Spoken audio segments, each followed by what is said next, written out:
Bonjour, aujourd'hui une très courte vidéo sur le lapin. Donc en fait là, ce qu'on va voir une légère différence entre pourquoi il y a du lapin coupé côté et qu'il y a du lapin régulier.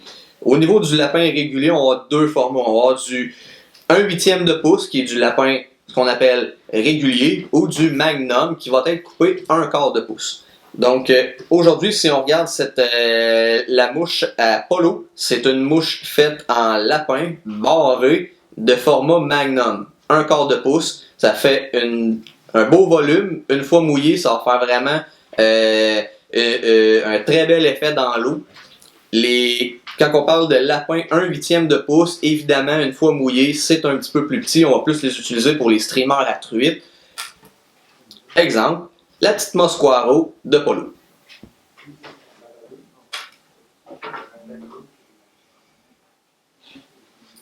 Donc, un petit montage très simple. Si vous avez déjà entendu parler d'un leech, ben les leech souvent sont faits de lapin.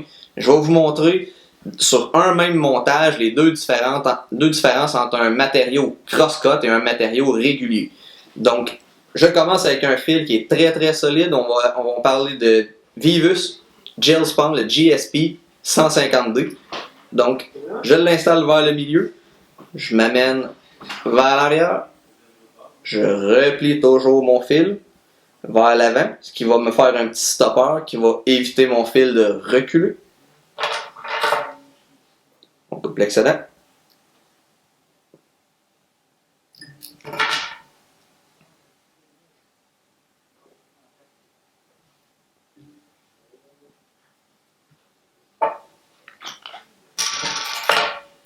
Pour avoir une mouche solide, ça prend une base solide.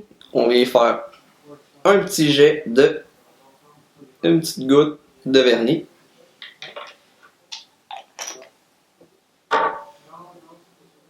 Donc, pour commencer, évidemment, le lapin, il a un sens. Donc, on voit bien mon sens, les fibres vont vers l'arrière.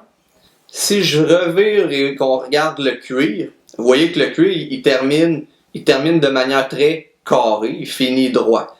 Il y a toujours la possibilité, pour avoir un effet un petit peu plus taper, un petit peu plus pointu, on va se libérer légèrement, on va prendre notre ciseau, puis on va couper une petite pointe.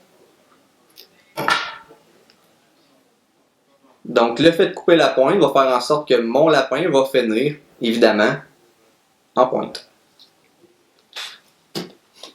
Le lapin, très volatile. Donc, avant de le couper, on va simplement le superposer et puis on va regarder. Pour ce qui est de la longueur de la queue. La longueur de la queue, une fois que le lapin est posé, vaut mieux en poser un petit peu plus long et puis le couper par l'après que le poser trop court puis d'être obligé de l'enlever. Donc, on voit la fin de mon fil. Je superpose mon lapin par-dessus. Je me fais une marque visuelle pour savoir où est-ce que mon fil va aller s'attacher. Une petite marque. Je vais retourner mon lapin à la place où est-ce que je vais installer mon fil. On voit que le cuir il s'est libéré. Je vais simplement venir le superposer sur la hampe de mon hameçon. Si vous voulez vous aider, un petit coup de l'eau ou de la salive, ça fait très bien, simplement pour se libérer. On peut faire 2 tours lousses. On s'assure qu'elle est bien droite. On peut venir serrer très bien nos 2 tours. Le GSP 150D est un fil incroyablement solide. Vous pourriez plier votre hameçon. Donc, ce que je fais, c'est que je viens simplement, quand j'ai besoin d'appliquer une très forte pression, je viens simplement accoter mon pouce sur l'œillet et puis je tire vers en bas la bobine bien droite ou la bobine vers moi, bien droite, en accotant mon pouce sur l'œillet. Donc, pour tout ce qui est l'installation chevreuil, queue de chevreuil, c'est le même principe. Ce que je fais, c'est que je le couperai parce que c'est pas un montage un petit peu comme la Mosquaro de polo qui lui est attaché vers l'arrière et puis qui va être replié sur le dessus de sa chenille. Moi, c'est pas le même principe au niveau de ce montage-là. C'est un montage ici là, qui est qui est très joli, d'avoir de la chenille dessous, partout sur le corps avec le lapin superposé, ça donne un très beau résultat.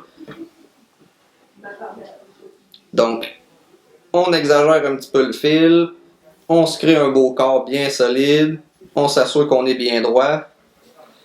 Voici notre queue. La queue, comme je vous disais, je la fais toujours un petit peu plus longue. Ça vient un petit peu me rassurer qu'elle ne sera jamais trop courte. Même principe, on veut une mouche solide.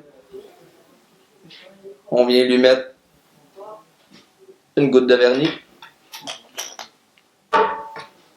Avant de faire le corps de notre mouche, je vais utiliser un cristal flash de format midge. Donc, on aurait pu utiliser un régulier. Là, c'était simplement pour vous montrer que le cristal flash se fait aussi en différents diamètres. C'est un diamètre qui est légèrement plus fin, qui va un petit peu mieux se confondre, qui va être moins flash. Donc, avant de faire le corps, je vais installer mon cristal flash. Ce que je fais, je vais commencer par 2 petits brins que j'envoie de chaque côté. On aurait pu l'installer avant. Personnellement, j'aime bien qu'il soit de côté, un petit peu plus visuel. Donc, après l'installation de ma queue. Quelques tours. On s'assure qu'elle vient bien épouser notre lapin. Je le renverse sur lui-même. Quelques tours. Elle va bien s'asseoir dessus. Je fais la même chose de mon côté. 2 brins qui vont jusque vers l'arrière. Quelques tours. On s'assure que c'est bien droit.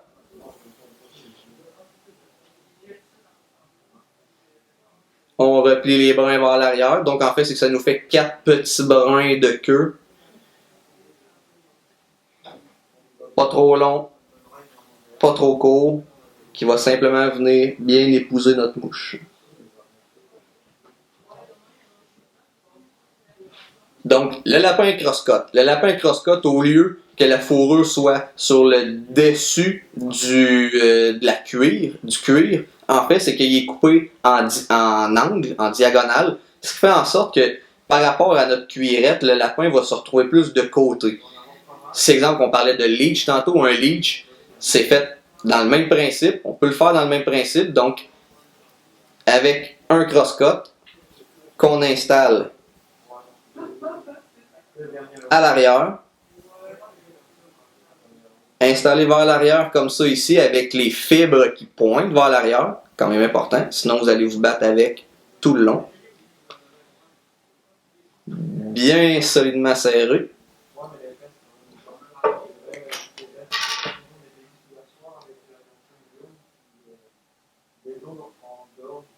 Encore une goutte de vernis.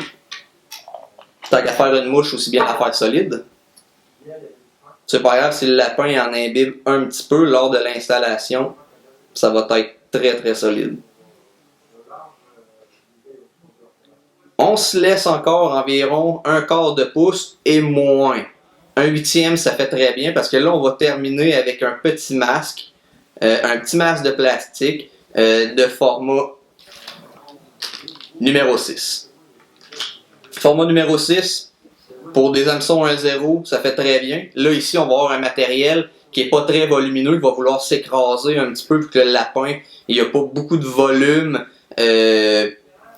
pouce par pouce. Donc, ce qu'on va faire, c'est qu'on va venir commencer à enrouler le cross-cut. Le cross-cut, il sert uniquement à ça. Il sert à être enroulé sur la hanche de l'hameçon, ce qui fait en sorte que notre lapin a toujours une belle tangente vers l'arrière. On n'a pas trop de peau. Ça fait pas de petites bosses. On a vraiment la cuirette, là, on vient on vient la joindre à côté de la précédente. On pile pas par-dessus. On peut le superposer légèrement, mais pas trop. On envoie notre lapin jusqu'à l'avant. C'est un matériel qui va quand même bien s'écraser sous la pression du fil, donc il ne nous causera pas de problème avec notre masque.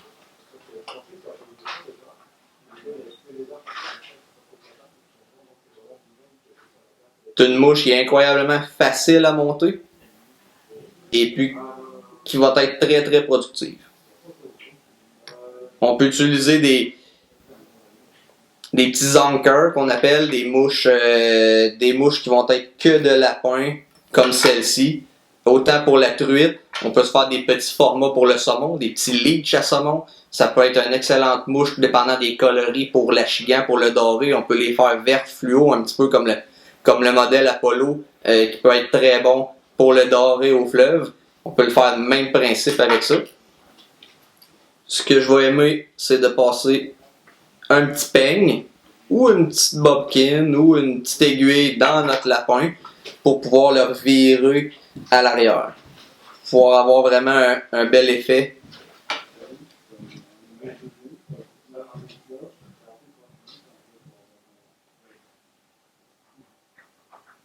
Donc, on vient terminer la tête avec du fil.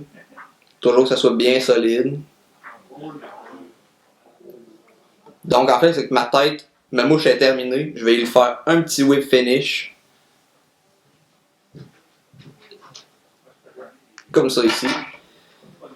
Je coupe mais pas trop ras. Je laisse toujours un petit espace.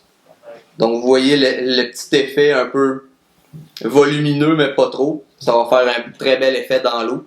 Donc, avec les petits brins de cristal flash de chaque côté, on peut les faire olive, jaune. On peut rester dans le gris, dans le brun naturel pour avoir un petit peu plus le côté imitatif. On n'oublie pas le vernis.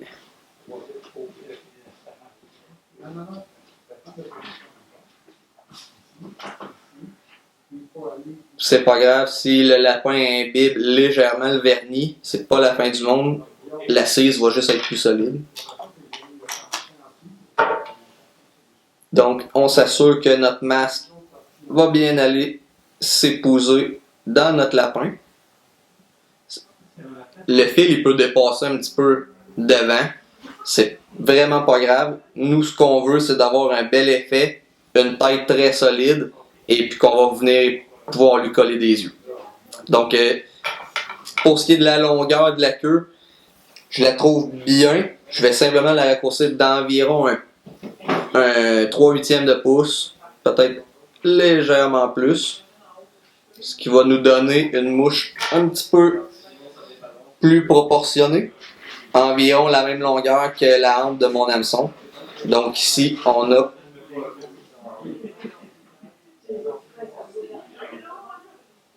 une mouche qui est bien balancée comme ça ici. Donc c'est une mouche avec le cône devant qui va être très très solide.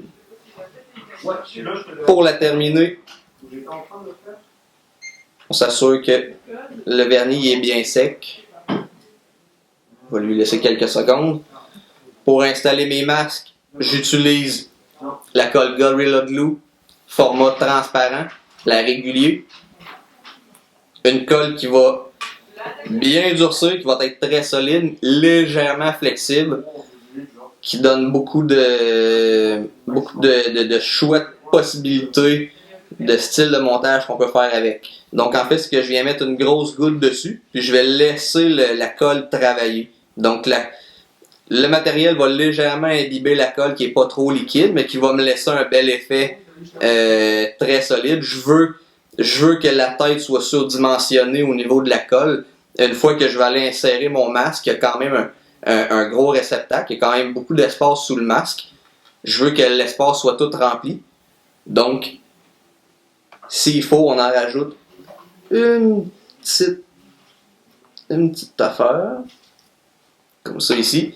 Le fait de la rouler sur l'étau comme ça va vraiment nous laisser le temps de prendre notre masque, de vérifier que tout est bien placé. Une fois qu'on sait que notre masque dans le sens qu'il va, on va arrêter notre rotation et puis on va aller asseoir notre masque. Faut pas pousser trop vite. Si on pousse trop vite, la colle va tout ressortir de tout bord, de tout côté. Ce qu'on veut, c'est laisser le temps d'être absorbé par les éléments qu'il y a sur la mouche, sur la tête de la mouche. On fait simplement avancer le cône un petit peu, ce qui va encore là faire sortir un peu de colle, ce qui fait surtout sortir l'air, c'est ça qu'on veut. Si la colle a sorti derrière l'œillet, c'est une bonne chose, ça veut dire qu'il y en a assez. On prend un petit Kleenex, on vient l'essuyer, c'est pas dramatique. C'est une colle qui va sécher 2 heures environ pour prendre, et puis 24 heures pour sécher complètement. Ce qui va être important, ça va être de faire une finition au niveau de la tête. La finition va empêcher le masque de vouloir sortir.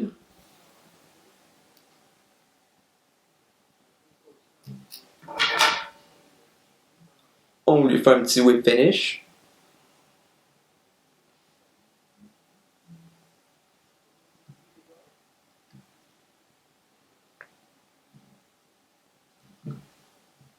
Un deuxième.